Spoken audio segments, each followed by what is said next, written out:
You know, I don't watch a lot of cop videos, people standing up against the cops. I do prefer the cops shows where the camera crew rolls around with the cops.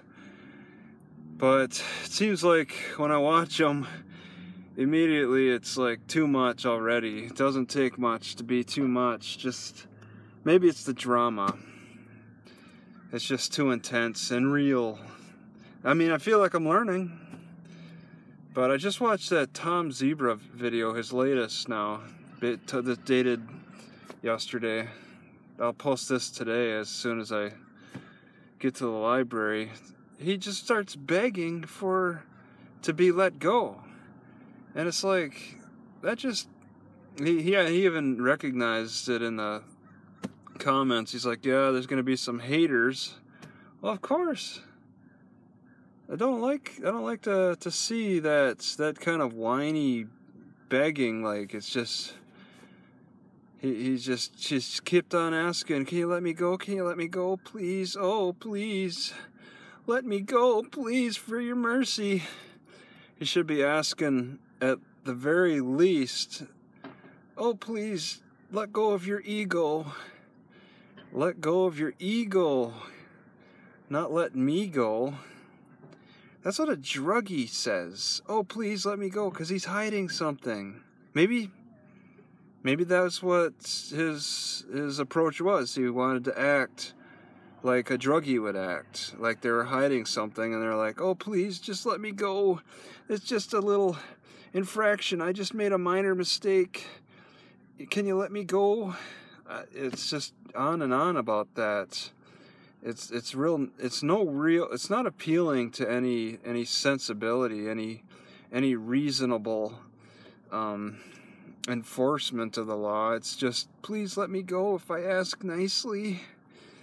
It just seems to be what it comes down. But he's echoing what a druggie would do, what a criminal would do, what a female would do. A lot of times, they're the first, between men and women, they're the first to beg for mercy.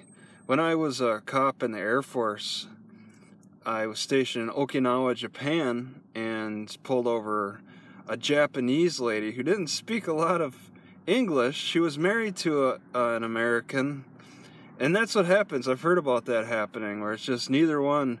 The man doesn't speak Japanese, the woman doesn't speak English, but somehow they figure out how to get married. And this lady's husband, apparently, she spoke enough to help me understand that her husband was off the base on a mission somewhere else, and so she was taking care of everything. But she cried. She got on her knees. It might have been running a stop sign, and I still wrote her a ticket because I'm a jerk. So I don't really like that begging myself. It doesn't really appeal to me, especially for this type of traffic incident. It's dangerous. It's definitely dangerous to run over stop signs and stuff like that. You got to be aware of that. And I couldn't really ask her, did you see it? What was happening? You have to be able to pay attention to the road. And if getting you angry is going to create that awareness, then go ahead. All right. Beggars. Tom Zebra needs to ride along with the cops. He's spent so much time now just catching up to the cops, but to actually like get approval from them to ride along. I mean, there's people still doing it today. Paper reporters, maybe news video reporters, people behaving badly. I believe that the black guy out of San Francisco, whatever his name is, you just type in, I think he's got that moniker all his own, people behaving badly, and he's catching up with the cops. I think he might be riding along, but it just, when the law has a scale of fair and balanced, okay, you don't tip it with begging. All right, yeah, emotion It's like you are showing some regret, like you'll do better next time. But you watch the beginning of his video and he's like, oh, I don't care if I have a light on the front of my bicycle, and he's saying all that. It's like, what?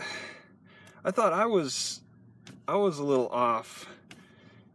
It's good for entertainment, but I just, if I'm gonna watch somebody talk about the cops, I'd like to see a little bit more insight. Okay,